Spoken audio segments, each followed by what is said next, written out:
All right, how's everybody doing? This is the Comic Samurai. I want to welcome you to my next video, and tonight we're going to be doing another Friday comic challenge. These are put out by Comic Collector Geek, and every Friday he challenges collectors to go through their long boxes and find comics that have covers that share a common theme.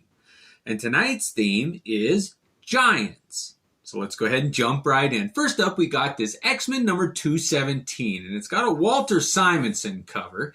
And it features Alison Blair Dazzler.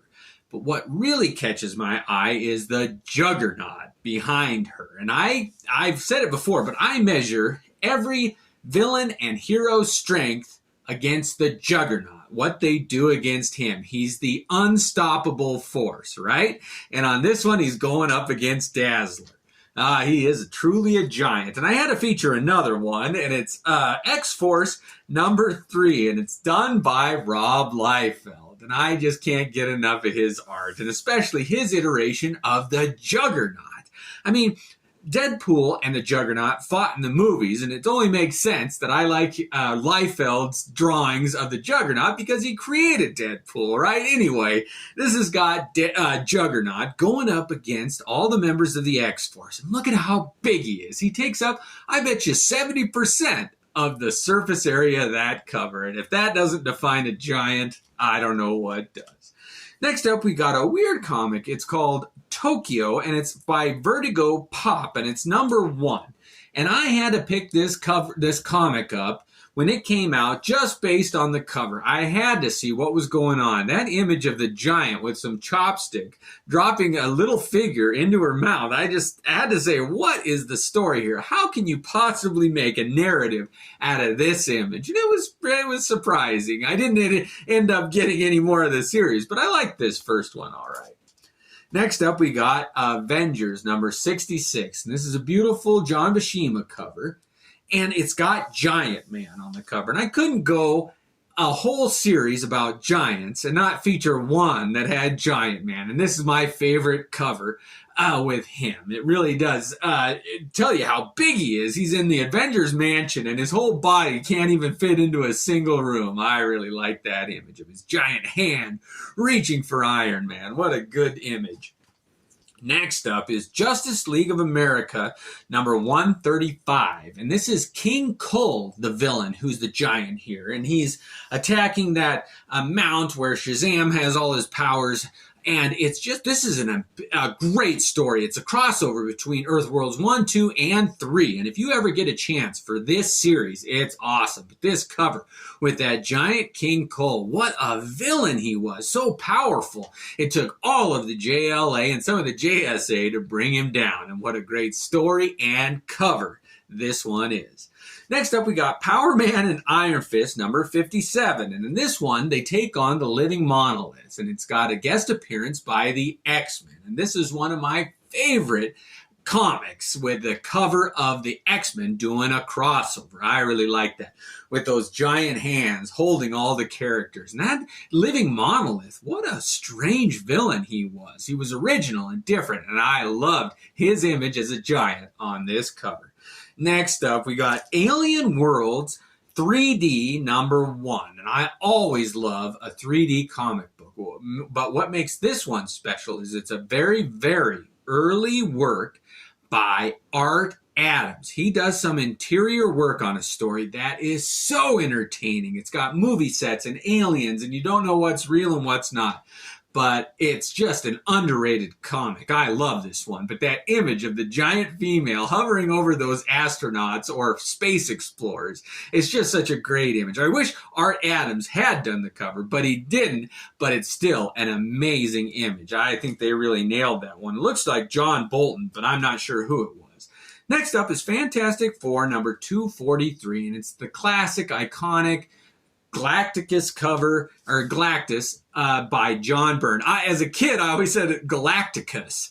I misread it, so it's hard for me to skip and go back to Galactus, which his name is. But this image with the white background, I almost featured this one on my white cover series, but I wanted to save it for the giants because there's no more prolific giant in the Marvel Universe than Galactus. And this cover where he's fighting all of those superheroes, John Byrne just did a instant classic cover with this one. Next up, we got the Infinity Gauntlet number 5. And this is this is Ron Lim and George Perez. Yeah. George Perez. And this is one of my favorite covers of this series. Everybody likes that number 1. I'm a little partial to, I think it's number 5. No, number 6, I think, with Thanos with a stark black background. But this is an amazing cover too. And I was talking about Galactus in the last one. And this one not only has Galactus, but all the other cosmic beings of the Marvel Universe. And they're front and center facing Thanos. And compared to them, these huge beings who are almost ideas. I mean, you've got Eon and the universe, just all of these characters. Phantom Stranger, let me see, who I can't, love, hate,